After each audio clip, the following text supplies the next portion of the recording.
Assalamualaikum warahmatullahi wabarakatuh.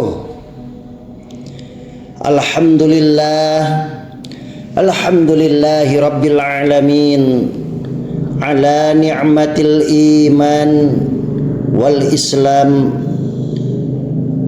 wassalatu wassalamu ala asyrafil anbiya'i wal mursalin wa ala alihi wa ashabihi ajma'in, amma ba'du. Bismillahirrahmanirrahim.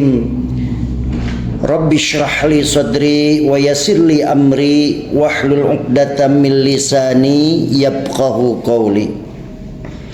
Saudara-saudara kaum muslimin wal muslimat rahimakumullah. Az-Zahabi dalam Siyaru A'lam An-Nubala menyebutkan kisah tentang Yahya bin Khalid Al-Barmaki yang hidup pada tahun 190 Hijriah. Dia adalah orang kepercayaan di era Khalifah Harun Ar-Rasyid. Beberapa anaknya pun diangkat menjadi gubernur. Namun suatu masalah terjadi hingga mereka masuk dalam jeruji besi. Ketika itu anak-anaknya bertanya kepadanya, "Wahai ayah, mengapa setelah kemuliaan, kekayaan dan kesenangan, kini keadaan kita berubah menjadi sengsara seperti ini?" Dia menjawab, "Wahai anakku, bisa jadi ini adalah karena doa orang yang terzalimi. Kita menyepelekannya, padahal Allah Subhanahu wa ta'ala tak pernah melalaikannya." Saudara-saudara, ini hanya secuil bagian dari beratnya menanggung dosa kezaliman di dunia. Belum lagi kelak di akhirat. Di akhirat mereka akan tertunduk hina menanggung beban dosa yang amat berat. Sebagaimana firman Allah Subhanahu wa ta'ala di dalam Al-Qur'an, "Wa'anatil wujuhu lil hayyil qayyumi wa qad khaba man hamala dhulma." Dan tunduklah semua muka dengan berendah diri kepada Tuhan yang hidup kekal lagi senantiasa mengurus makhluknya. Dan sesungguhnya telah merugilah orang yang menyangga beban kezaliman. Al-Quran Surat Toha ayat 111.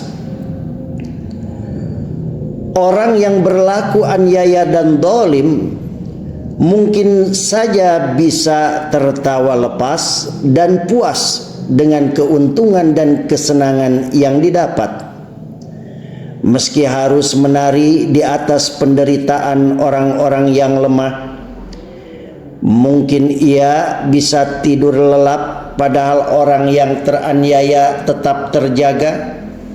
Bisa jadi ketika itu pintu langit tengah diketuk oleh doa-doa orang yang teraniaya, dan doa orang yang terzalimi tidak terhijabi. Allah Subhanahu wa ta'ala akan mengijabahi doa orang-orang yang terzalimi, sebagaimana sabda Rasul, "Wattaqi da'watal madlumi fa innahu laisa bainaha wa bainallahi hijabun." Waspadailah doa ia orang yang terzalimi, karena tidak ada hijab penghalang antara ia dan Allah. Hadis riwayat Bukhari. Saudara-saudara kaum muslimin wal muslimat rahimakumullah, mungkin saja orang yang merampas hak orang lain secara zalim atau merusak kehormatan orang lain dimuliakan di media atau bahkan dimenangkan di pengadilan dunia.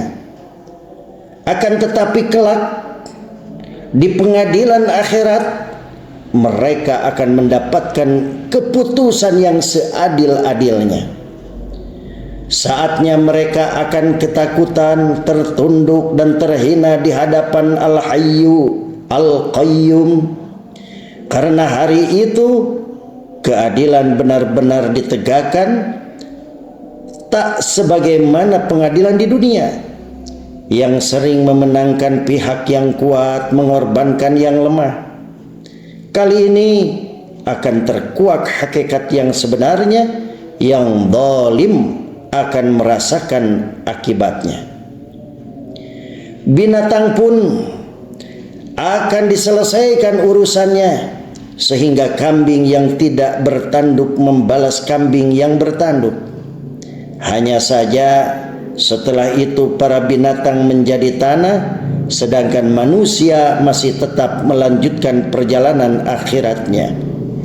Dalam sebuah hadis qudsi disebutkan bahwa Allah Subhanahu wa taala berfirman, di dalam sebuah hadis disebutkan Allah berfirman, wa izzati wa jalali la yujawizunil yauma dzulmu zalimin. Demi keagungan dan kemuliaanku, pada hari kiamat ini aku tidak akan melewatkan sedikit pun pembalasan perbuatan zalim bagi pelakunya. Hadis riwayat Tabrani. Fase demi fase akhirat akan dilalui oleh orang yang zalim dalam kegelapan, ketakutan, penyesalan dan penderitaan. Siapa yang takut kegelapan di negeri akhirat, hendaknya menghindari kezaliman di negeri dunia. Nabi sallallahu alaihi wasallam bersabda, "Iyyakum wad-dzulma, fa innad-dzulma dzulumatun yaumal qiyamah." Hindarilah kezaliman, karena kezaliman adalah kegelapan pada hari kiamat. Saudara-saudara kaum muslimin wal muslimat rahimakumullah, sayangilah amal soleh yang telah kita usahakan di dunia. Jangan sampai kezaliman menggerogoti pahala kita. Lebih tragis lagi ketika kebaikan habis sementara kezaliman belum semua terbayar. Maka keburukan orang yang dizalimi dicampakkan kepadanya. Inilah orang yang benar-benar pailit, benar-benar rugi. Tak ada yang lebih bangkrut darinya, tak ada yang lebih rugi darinya. Nabi sallallahu alaihi wasallam telah menjelaskan dalam hadis yang diriwayatkan Muslim. Na'udzubillahi min dzalik. Betapa berat memikul dosa kezaliman, maka selagi kita berkekuatan, memiliki kekuasaan, lalu tergiur untuk memangsa yang lemah, memeras rakyat, ingatlah beratnya memikul kezaliman. Sudah sepantasnya kita merenungkan nasihat Umar bin Abdul Aziz rahimahullah. Apabila kekuatan dan kekuasaanmu menggodamu untuk berbuat zalim kepada manusia, maka ingatlah kekuasaan Allah Subhanahu wa taala untuk membalasmu. Saudara-saudara kaum muslimin wal muslimat rahimakumullah, pada akhir pengajian ini marilah kita memohon kepada Allah Subhanahu wa taala agar kita dijauhkan dari sifat zalim kepada orang lain, berbuat merugikan orang lain, bahkan kita ada dalam hati terketuk untuk supaya orang lain bangkrut dan lain-lain. Kenapa demikian? Karena kezaliman itu akan dibalas oleh Allah Subhanahu wa taala. Dan orang yang dizalimi yang terzalimi ketika mereka memohon kepada Allah Subhanahu wa taala, berdoa akan diijabah. Tidak ada hijab. Semoga kita semuanya ada dalam bimbingannya, dan selamanya langkah-langkah kita, perbuatan kita mendapatkan ridho Allah Subhanahu wa taala. Dan akhirnya mohon maaf yang sebesar-besarnya apabila ada kesalahan, dan semoga melalui pengajian ini kita diberi hidayah